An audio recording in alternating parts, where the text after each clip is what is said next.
and welcome to the UC Master Food Preserver and the Master Gardener volunteer training session on service agreements, contracts, and MOUs. Oh my. This session explains how to navigate UC ANR policy when you have a great idea for working with a community partner. My name is Sue Mossbacher. I'm the coordinator for the statewide UC Master Food Preserver program. This session is being recorded and I'll post it in both the Master Food Preserver and the Master Gardener YouTube channels. So leading our session today are Ryan Harms and Rachel Lloyd from UC ANR's Policies, Compliance, and Programmatic Agreements Department, and Robin Sanchez, their director. So for the volunteers in the audience, our goal is that you will be equipped with the appropriate information to and efficiently navigate a project planning process involving volunteers and community partners. And for the coordinators, and I see a few of you in here too, you'll learn about when to reach out to UC ANR, departments to contact for MOUs, contracts, and service agreements, and how they're administered. A few housekeeping items: please mute yourself unless you're clarifying a question, and please post your questions to the group, and either Ryan, Rachel, or Robin will address them. All right, so we're going to go ahead and get started. Rachel and Ryan, the floor is yours. Thanks, Sue. So today we are focusing on volunteers.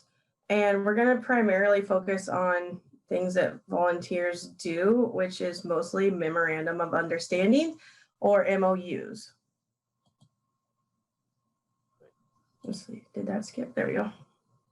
All right, this is Ryan. Thanks, Sue. Hopefully all of you can hear me all right.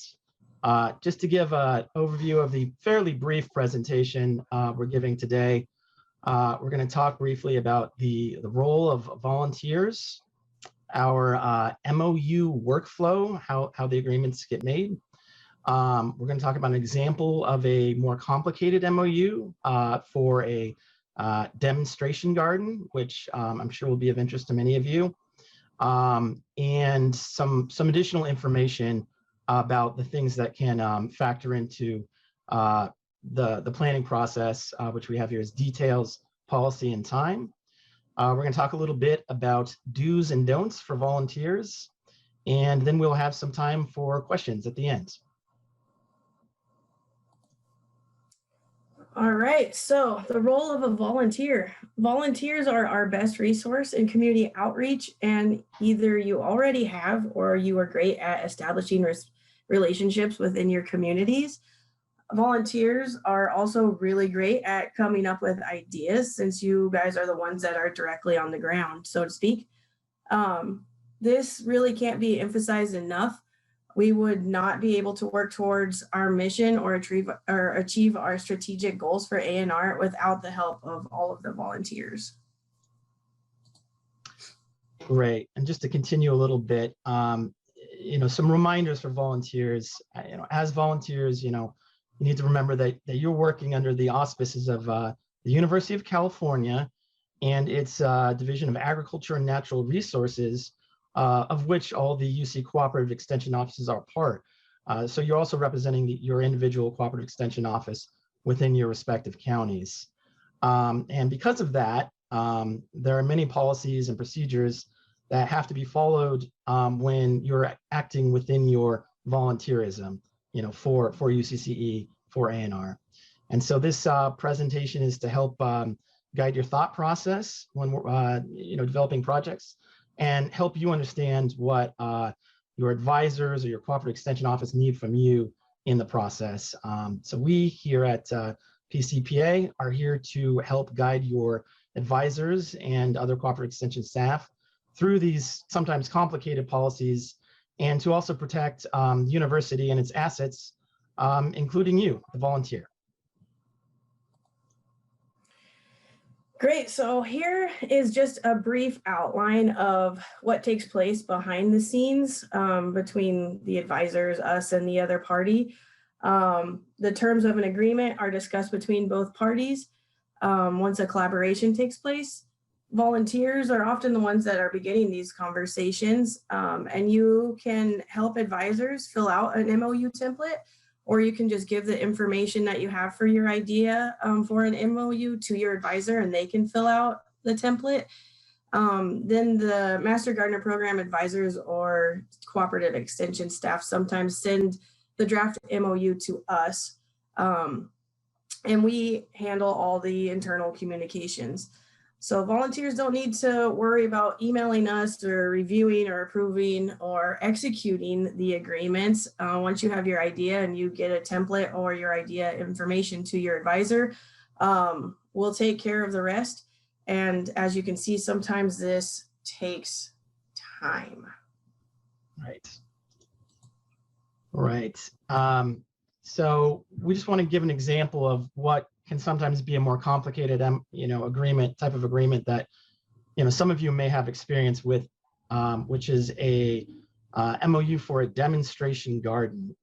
And so, as many of you know, I'm sure, there are different types of activities that the Master Gardener program or any program does. And a common MGP MOU that runs into complications is one for a demonstration garden. And specifically for demonstration gardens, we want to be very clear what we're talking about, because there are specific policy requirements that may apply. So a demonstration garden, for our purposes here, is a garden that MGP, they maintain the garden and they hold some type of activity at that garden that is open to the public. So this could be a plant sale or classes, things of that nature. And it's also advertised to the public, meaning that anyone off the street can walk in and participate in the activity. A demonstration garden, for our purposes, again, is not maintaining a garden at a property that is only open to a specific group of people or by membership. The differences here are important because a demonstration garden, which is open to the public, has specific policy requirements that need to be discussed, which we will on the next slide. So far the process has seemed kind of easy. You guys get your ideas to the advisors and we create an MOU and boom, bang, boom, you got it, right? So what's really the holdup here? How come sometimes we run into complications? The biggest thing is in the details. Sometimes we don't have all the information up front. We have to spend a lot of time discussing the terms of the agreement, the roles and responsibilities for each party, the location, the term, etc. Or sometimes we even have to research what the other party is and information about who they are, as you'll see in the next little bullet point. So this is problematic if you have strict timelines, such as having seedlings growing that need to be planted, or if the other party is difficult to reach for whatever reason. It's really important to make sure that you have all the information you need at the beginning of the collaboration. If you're not familiar with the terms, we have a new agreement request form, which is a good tool. We'll link to it on our last slide. And it outlines all the information that you'll need to get started on an MOU until you get familiar with those terms. Examples of important details: is there a religious affiliation? Will there be any type of construction? Where is the property site? Things such as that. What exactly are you planning to do, and what does the other party need to contribute in this collaboration? So that's the beginning. And then we roll into the more complicated thing, which is policy. So as you're working under UC, not just as volunteers or community members, there are policies and procedures that need to be followed according to UC guidelines. So Master Gardener Program coordinators or advisors are responsible for ensuring these policies and procedures are followed. And that means that it's very important that everyone understands we can't agree to some of the terms that might be presented by other parties. These policies are meant for the protection and safety of UC Cooperative Extension, all of our statewide programs, including Master Gardener Program, Master Food Preservers, and you, the volunteer. You don't want to be liable personally for anything if something were bad to happen without an agreement in place. And the reason at the core of most of the UC policies, there are twin principles of transparency and accountability. As we've been describing, fulfilling those principles takes a certain amount of paperwork and a certain amount of time. Some examples of these complex policies would be ADA compliance, construction on non-UC owned property, other parties' type of organization, such as a church, religious or political affiliation, etc. We won't get into the specifics of these policies here, but it's important to know if you are helping plan a demonstration garden, which is open to the public, there are policy requirements which take time to negotiate. And our best advice is don't make hard timelines or promises to the other party, and be prepared to be flexible, because sometimes we have to kind of make changes to get your work done within the guidelines of UC. Your advisor or cooperative extension staff will help you with this process and relay information to you as the negotiations take place between us and the other party. The last thing is time. So this is the biggest one. Everyone is like, why is it taking so long to get my project going? You have to keep in mind that either party could have limited staff or availability, and this has been a big issue since COVID. For many organizations, including ours, sometimes it takes a long time for information to go back and forth.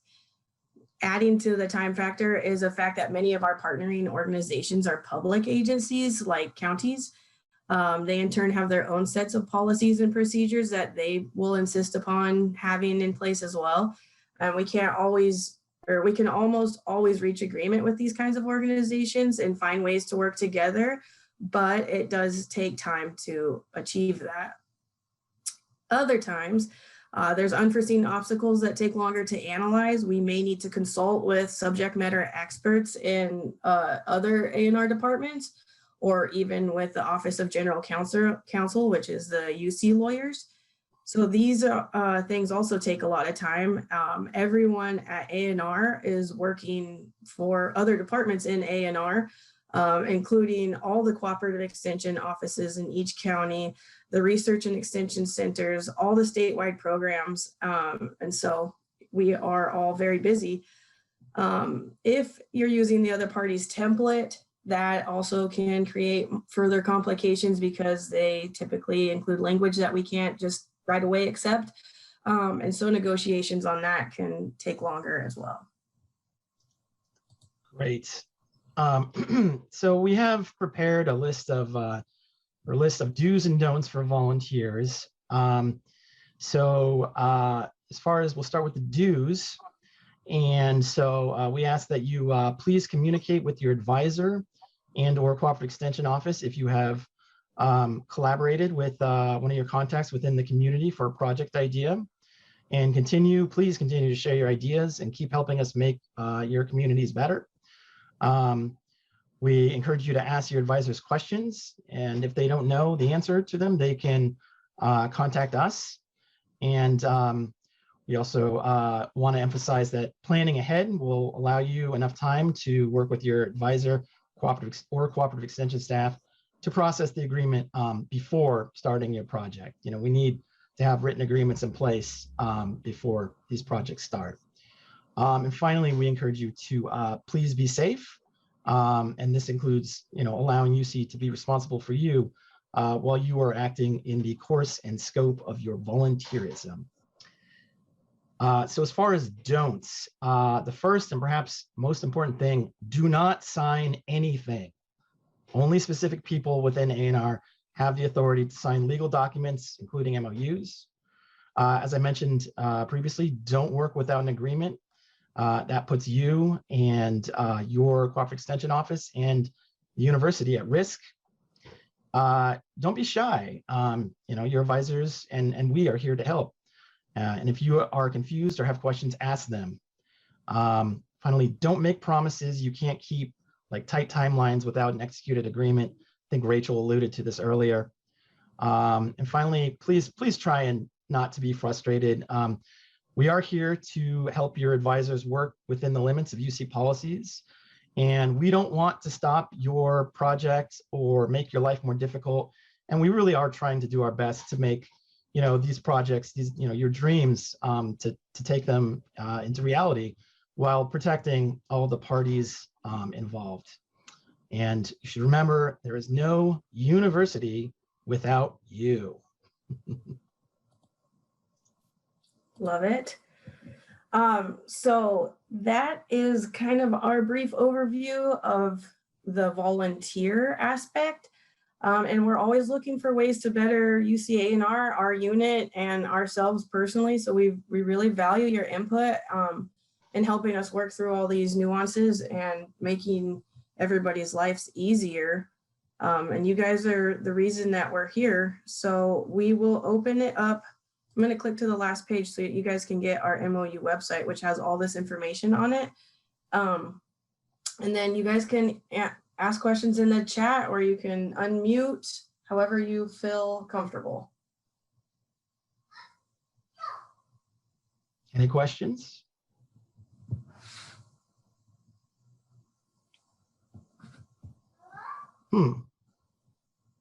Okay. You guys were very thorough. Thank you. We appreciate it, and we appreciate all your time and your cooperation on these projects. And yeah, if is there anything else, or I'm sorry, go ahead. Oh, Ryan, hi, this is Jan Fedor. I'm a volunteer leader in the Monterey Santa Cruz County Master Gardeners. I just wanted to thank you both for all you've done already for helping us advance our memorandum of understanding with the UC Demo Garden in Rancho Cielo in Salinas, California. And your input has been invaluable, and Maria and I really appreciate all your support. Great. Yeah, no, hopefully, if I recall, we're not quite done with that one yet, I don't think, but we'll look forward to getting that finished soon. Yes, no, we added things that we hadn't done before, so we gave ourselves plenty of advance time, and we're not frustrated. So awesome. thank you. Thank you. Yeah, I think we are close though on that one. Yeah. And one of the advantages of having all the experience with Rachel and Ryan is they can bring up points that we may not think about when we're putting together the demo garden, because they know all the pitfalls that have happened before. So you guys are crucial to our success. Thanks very much. Yeah, it's definitely, we learn from you guys too, because you guys bring things to us that we've never seen before. So it's great learning for all of us. Yeah. It looks like Kim is asking if we can paste the website into the chat so we can connect directly. Oh, it looks like that right above there. Okay. Yeah, that's the URL, right? That Sue pasted in earlier. But good question, because it is, and we're working on that too. Yeah, so it won't be very long. Yeah, I do want to clarify in case there's any confusion. For many years, our office has been called, what is it? Administrative Policies and Business Contracts, or APBC. We are changing that soon. We're working on changing the website as well to Policies, Compliance, and Programmatic Agreements, PCPA, because we think that better describes what we do. And all the information on the web, we're in the process of changing that. So that should be clarified soon. And I have a question in the chat from Diane to me directly, asking what templates do master food preservers use? And Rachel, I don't think we necessarily have one specifically for MFPs, but so it really depends on the nature of what you are doing. A lot of times, if you're just using like a room for a quick meeting, those types of agreements get processed through risk services, and on their site, it's called a facility use agreement, or attachment A, B, D, or E. Yeah, but certainly depending on what the nature of the agreement is, if it's something that requires a memorandum of understanding, we can certainly help you and put together a document, even if there's no specific template. I think we see a much higher volume of requests from the Master Gardener program. So that's why we have a template for them. And I see another question from Diane. It says, you have nutrition or MGs, so nutrition. We do actually have a short form template, I believe it's also on our website, for nutrition education programming for FNEP and CalFresh.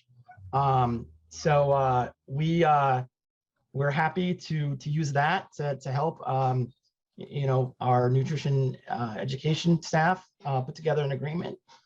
In my experience, sometimes if we're trying to provide these services to, say, school districts, or that's a pretty common partner, they will frequently require their own form, which can be a lot more complicated. So it depends on the situation. Ryan and Rachel, Marissa has a question, I believe. Okay, Marissa, can you go ahead? We've got a couple more in the chat as well. But go ahead, Marissa. Sure. Thank you so much, Ryan and Rachel. That was just a wonderful presentation. And I really appreciate that you laid out the volunteer and coordinator roles and responsibilities. I'm an academic coordinator for volunteer engagement with the UC Master Gardener program. So I work really closely with our staff in the 52 California counties that we have active UC Master Gardener programs in. And I just wanted to touch briefly on the volunteer engagement side. So we heard about some of the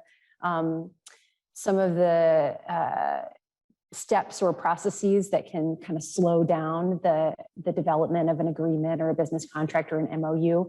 But I also wanted to just briefly mention, and this is reflected in the UC ANR Adult Volunteer Code of Conduct, that also another thing that can kind of change the outcome of whether or not an MOU will move forward from the programmatic side is kind of the strategic direction that the county director, advisor, or coordinator is visioning for the program in their counties.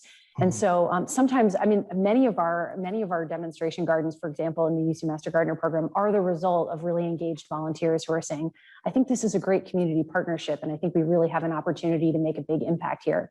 But sometimes we can't move forward with every great idea, or there seems to need to be a shift in order to bring it in line with the program mission or with the strategic goals or with the strategic initiatives of ANR. So I just wanted to note that ultimately our UC ANR academics and staff really do have the authority to set the program's strategic direction. So sometimes a great idea will come forth from a volunteer and it's just not a fit right now for the program or in its current form. So I wanted to note that for our volunteers on the call, that yeah, keep those great ideas coming forward, but also note that it is the role of the coordinator or of the county director or of the advisor to determine, how does this fit in? Is it gonna improve our outreach to audiences that we've underinvested in? And for example, the Master Gardener program or the Master Food Preserver program, does it represent contacts in a new part of the county? Is it going to help us build up our food gardening rather than say our sustainable landscaping? Or is it gonna help us really improve our extension in terms of Firewise landscaping? Or do we already really have a lot of work that we're doing on Firewise landscaping and we want to talk about low water? So I wanted to note that that's another reason that you may hear a no, and really that's just a part of the process of building a program, that in order to stay connected to our mission, sometimes we have to hear and metabolize and deal with that no, and maybe come up with a new pitch or put our energy in a different direction. So thank you for this really helpful presentation. It certainly improved my understanding of these processes. No, and keeping those issues in mind, like about our mission and our goals, and where we need more community involvement, is great for volunteers to know, so that they can make their ideas more worthwhile instead of channel their efforts appropriately. Wasting their time. Yeah, that's a really important point, Marissa. Thank you for mentioning that. So I just want to try and address the other questions from the chat. Another question from Diane. She asks, should we use the nutrition template for Master Food Preserver agreements? I don't think so, but what I would suggest is don't worry about this stuff. Just work with your advisor to tell them what you're trying to do, and we'll work with them or with the program staff to find the appropriate form, whatever might be the most appropriate. So it looks like the other question. This is Robin. We can look into definitely seeing if a template for Master Food Preservers would be helpful. Yeah. We'll talk to, who's in charge now with that? Because Katie's, I Me, believe, moving Sue on. Mossbacher. Okay, Sue, temporarily. so we could talk to you about that and, Okay. you know, see what differences there are and if Yeah. things seem to be pretty standard across your program. Okay. Yeah. That's a good point, Robin. Thanks for mentioning that. And it looks like there was a question about using attachment D form, which is the risk services form for public information boost. And it looks like Rachel basically answered that in the chat. So are there any other questions before we wrap up here? Ryan, this is Alexa Hendricks. I'm a coordinator in Ventura County.